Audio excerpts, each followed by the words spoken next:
వరంగల్ పట్టణంలోని పోచమ్మ మైదాన్ జకోటియా షాపింగ్ కాంప్లెక్స్లో నిన్న భారీ అగ్ని ప్రమాదం జరిగింది. సెకండ్ ఫ్లోర్లో ఒక్కసారిగా మంటలు ఎగిసిపడ్డాయి. 2 ఫైర్ ఇంజన్లతో మంటలు ఆర్పేందుకు ఫైర్ సిబ్బంది ప్రయత్నిస్తున్నారు. అయినా 3వ ఫ్లోర్కు మంటలు అంటుకున్నాయి. నిన్నటి నుంచి మంటలు ఇంకా అదుపులోకి రాకపోవడంతో స్థానికులు భయాందోళనకు గురవుతున్నారు. ముందస్తు చర్యల్లో భాగంగా పక్క షాపులను కూడా పోలీసులు మూసివేయించారు.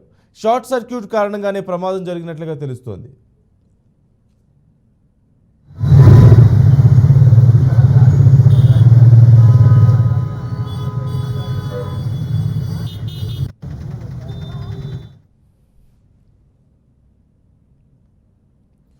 పూర్తి సమాచారం మా ప్రతినిధి భాస్కర్ అడిగి తెలుసుకుందాం.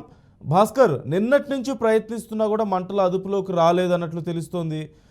అక్కడ పరిస్థితి ఏంటి అసలు? ఫైర్ సిబ్బంది ప్రయత్నాలు ఎలా ఉన్నాయి?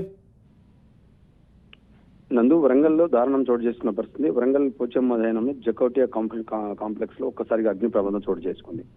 నిన్న ఒక్కసారిగా 3 అంతస్తుల మొత్తానికి 5 అంతస్తుల బిల్డింగ్ ఇది. మొత్తానికి ఒక్కసారిగా జకోటి ఫంక్షన్ లో ఏసీ షార్ట్ సర్క్యూట్ కావడంతో సెకండ్ ఫ్లోర్ లో ఉన్నటువంటి ఏసీ తోటి కొంత వైర్ షార్ట్ సర్క్యూట్ కావడంతో ప్రమాదం చోటు చేసుకుందని చెప్పేసి స్థానికులు చెప్పడం జరుగుతుంది. ఈ నేపథ్యంలో మొత్తానికి ఒక్కసారిగా సెకండ్ ఫ్లోర్ మంటలు ఎగిసిపడడంతో పక్కన కాంప్లెక్స్ మొత్తం పూర్తిగా ధ్వంసంగా దగ్ధమైన పరిస్థితి ఉంది.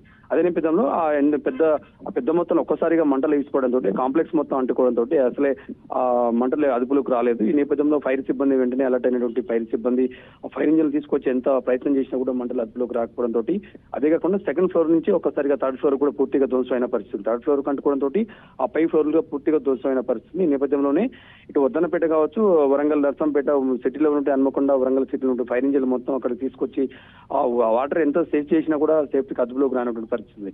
మొత్తానికి ఒక్కసారిగా మంటలు లేవడంతో అదుపులోకి రాని పరిస్థితి. చాలా మంది ఫైర్ సిబ్బంది, పోలీస్ సిబ్బంది కూడా పూర్తి స్థాయిలో అక్కడ బైఠాయించిన పరిస్థితి ఉంది. మొత్తానికి ఇప్పటికి కూడా అదే స్థాయిలో మంటలు ఎగిసిపడుతున్న పరిస్థితి.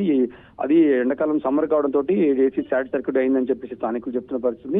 అదేవిధంగా మొత్తానికి ఆ కాంప్లెక్స్ మొత్తం కమర్షియల్ కాంప్లెక్స్, అన్నిట్లో చాలా వరకు ఏసీలు ఉన్నాయి. అన్ని కూడా ఆ కరెంటు సంబంధించిన వైర్లు చాలా ఉన్నటువంటి పరిస్థితి. ఈ నేపథ్యంలో ఇటు ఇంటర్నెట్ కావచ్చు, ఇతరత్ర సంబంధించిన కూడా వైరు ఎలక్ట్రిసిటీ సంబంధించిన అనేక కేబుల్స్ ఉండడంతో ఇలాంటి ప్రమాదం చోటు చేసుకుందని చెప్పడం జరుగుతుంది. ఇప్పటికైతే మొత్తానికైతే కొంత అదుపులోకి వచ్చిన పరిస్థితి ఉంది. పూర్తి స్థాయిలో ఇంకా అదుపులోకి రాలేదని చెప్తున్నారు. ఆ నేపథ్యంలో ఇంకా పోలీస్ సిబ్బంది, మున్సిపల్ సిబ్బంది కూడా అక్కడే మకాం వేసి పూర్తి స్థాయి అదుపులోకి తీసుకొచ్చడానికి ప్రయత్నాలు చేస్తున్నారు. Okay, right. Thank you Bhaskar.